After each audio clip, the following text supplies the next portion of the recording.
All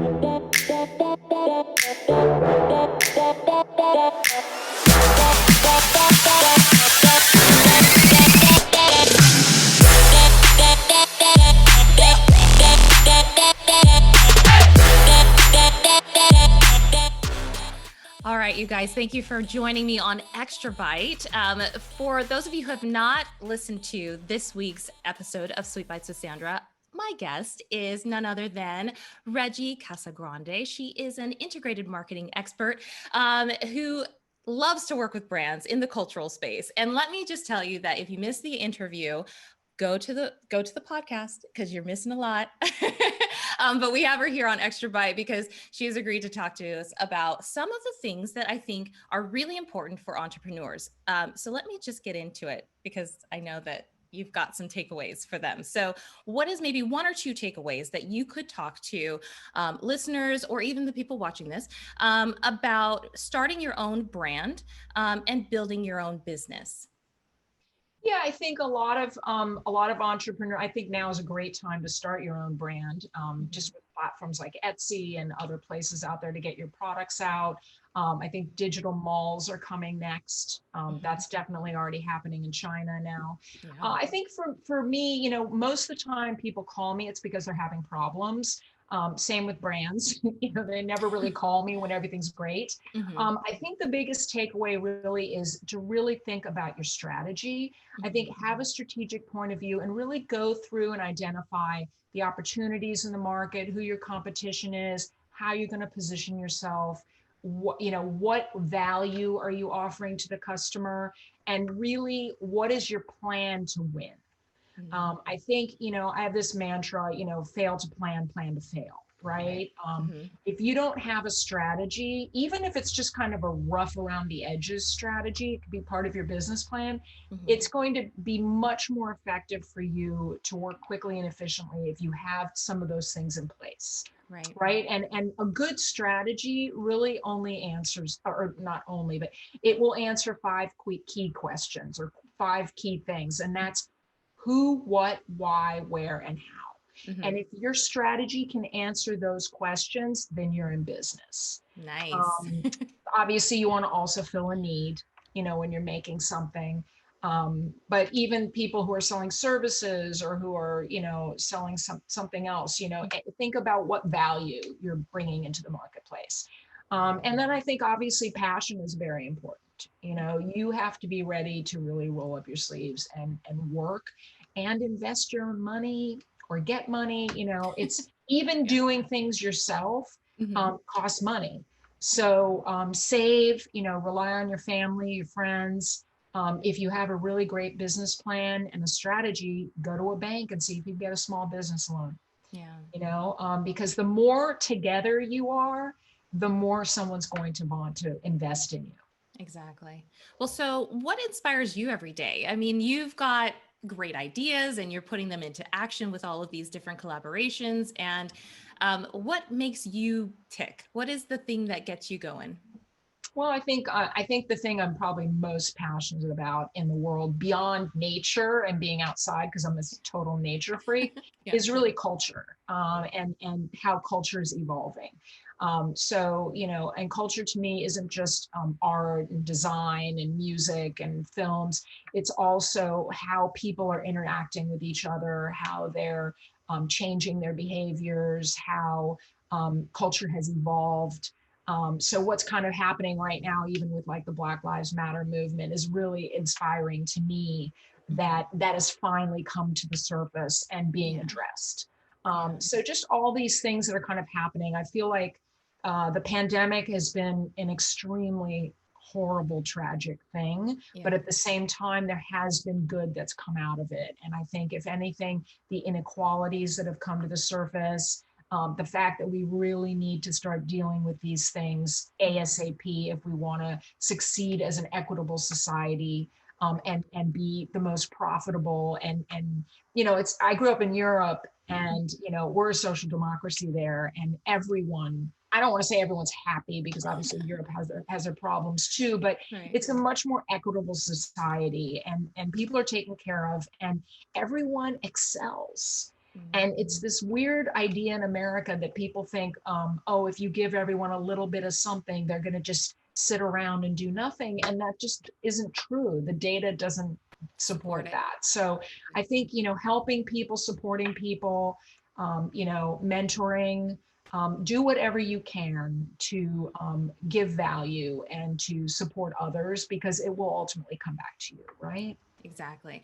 One question that you were talking about just now that popped in my head is, you mentioned authenticity in the podcast interview, and I know that if studying and watching and seeing culture evolve, how do you take the messaging that is important right now and embed it into a campaign while still walking a line of not seeming promotion-y or Yeah. salesy, and still feeling like it's rooted in something that is meaningful, without having people go, they're just trying to sell me something.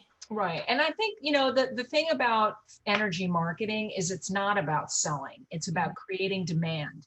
Mm-hmm. So there's a big difference there. I think, when we go to market and try to bring something to market and sell it ultimately, right? You want to sell it. It's not really about trying to get people to buy it. It's trying to get people to realize that it's cool and that it's hot and that it's, that they have to have it because it's the best thing, coolest thing out there. And the Mm-hmm. thing is, kids gravitate to that. I mean, when I say kids, it's anybody under 30. Yeah. Kids gravitate to that authenticity, and the fact that you're seeing activations happen in different markets and different ways. Like if I wanted to just, let's use dance, for example, right? Okay. Just because I'm a huge fan of dance and I Yeah. know you are too. Yeah. So, say that, I wanted to sell something to a dance community, right? I wouldn't just kind of make an ad with a dancer in it. I would go into that community. I would host some kind of a street dance competition. I would Mm-hmm. get musicians down there. I would get people from the community to help activate it, bring their friends, and really create kind of an experience for people. And Right. from that, the sales will follow. Right. You know That what I makes mean? sense. Because that energy creates PR, it Mm-hmm. creates media, it creates social following and engagement, it creates advocacy, it builds a community of influencers that believe in the brand. Right. I know this because I work with actually a Black Lives Matter activist, and she's also an activist for the LGBT community here in LA, from Bowl Heights. And she was telling me that Vans, she's a skater, Mm-hmm. and she was telling me that Vans does a lot of community outreach Mm-hmm. in sort of typically underserved communities. And she said that has created so much goodwill for that brand. Mm-hmm. And I think that's kind of a very authentic way to connect at a grassroots level.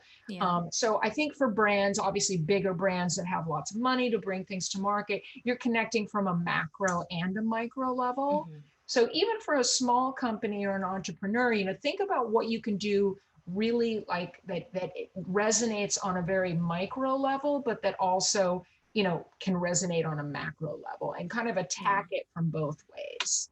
Yeah.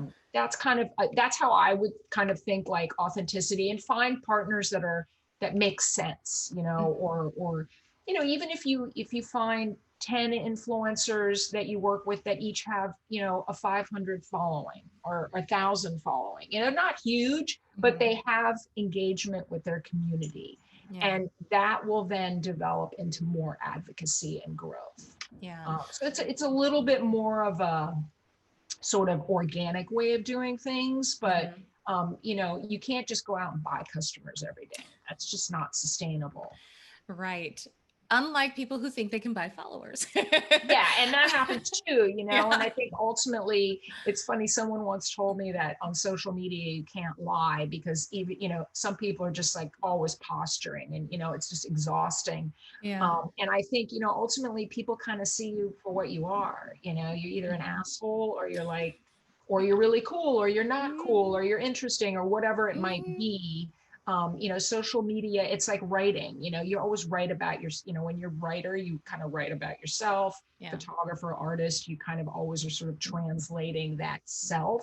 And Mm-hmm. social media is basically a reflection of maybe not your actual life, maybe the Mm. life you want to present. Very aspirational. Yeah. But you know, it definitely, I mean, I know that my Instagram page is definitely not just my real life because, you know, real life can be kind of ugly and depressing sometimes. Yeah. Yeah. I choose to curate my Instagram page a Yes. little bit more, but Hmm.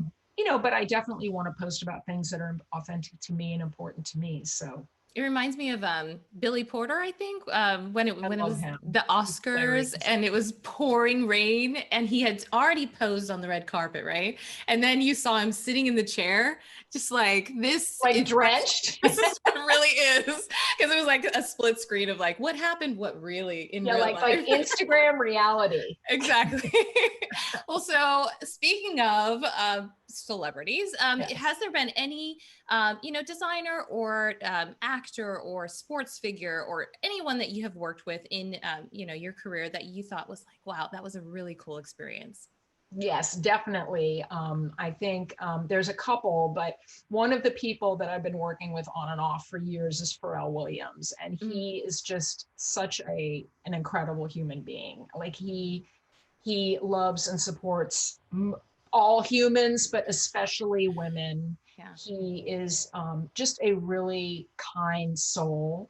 Mm, And I knew him a long time ago when he had, you know, just come up out of the Neptunes. And he was a little bit different then. You know, he was a little bit more like kind of like posturing and young and yeah. you know, it went to his head a little bit, but the last decade or so, he's just become such an amazing partner Mm, to work with. He is, you know, engaged. He mhm, is passionate. He is a great businessman. He is a good boss. He's a great partner. So I think, and a great father, you know, and husband. So, mhm, you know, just watching him engage with his wife and kids and you know, so mhm. he's kind of like to me like the blue sky Right. kind of gold star partner. You know, and I also love working with Virgil Abloh, who you know is incredible trailblazer, comes out of Kanye's kind of space. Mhm, Jerry Lorenzo, another one, just really wonderfully kind, humble, mhm, easy to work with, professional. You know, those are kind of like my top three, I guess. And then yeah. obviously there have been athletes throughout the, you know, at Adidas, I worked with a lot of different athletes. I worked with Michaela Maroney for a long time, the Olympic gymnast. Mhm, And you know, it's you know, I think when people are passionate and engaged and easy to work with, that's really mhm, what makes it a good partnership for me. mhm. When someone's difficult or diva or flaky, that's when it just becomes like, really, you know, if you can't give 100%, neither can I. So, Right. you know, I want to work with people that give 100. Hmm. Well, I mean, I feel like if you're asking for someone to pull their weight, you've got to pull your own. So, um, I definitely thank you so much because I mean, there are some name drops in there that was not aware of, and I definitely thank you Check them for. out. Right. I Yeah. think one of the gymnasts, but I will definitely. I mean, I look at people, who are extremely talented, like someone like Pharrell, and in multiple genres, who can pull the best out of somebody for somebody else's music in addition to their own Producer, music. musician, Exactly. rapper. I mean, he Exactly. sings, you know, and, you know, dances. I mean, And never ages. I never don't know. ages. I'm like, what is that? Is that a filter that you're just He's walking an around? Like, extremely attractive person, right, right. So, that always, it's both never. inside and out. Yeah. Well, there you go. Yeah. Well, I know that where can people find you? What exactly are you working on next? And how do people follow your work? I mean, like, I'm really excited because my specialty is cultural marketing, and that's Mhm. really in demand right now. So I'm Yes. really excited about that.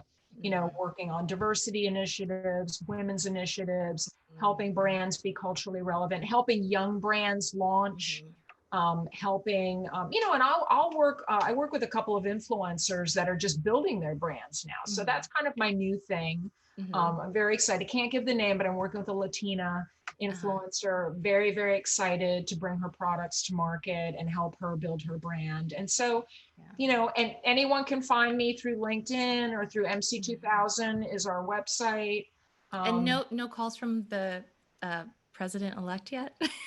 No, yeah. I mean, that would actually, if you had to ask me about who I would want to work with, Yeah. I think Kamala Harris would be at the top of my list. I mean, Yeah. she is so iconic already. She is so competent and great at what she does. Yeah. And I feel, I mean, honestly, like I'm more excited about her than Biden. I think most people are.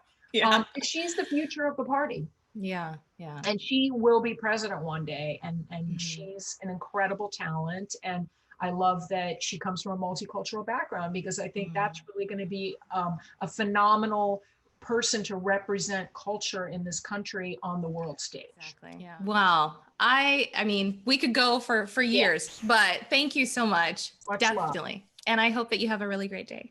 Thank you so much. Bye. All right. Bye.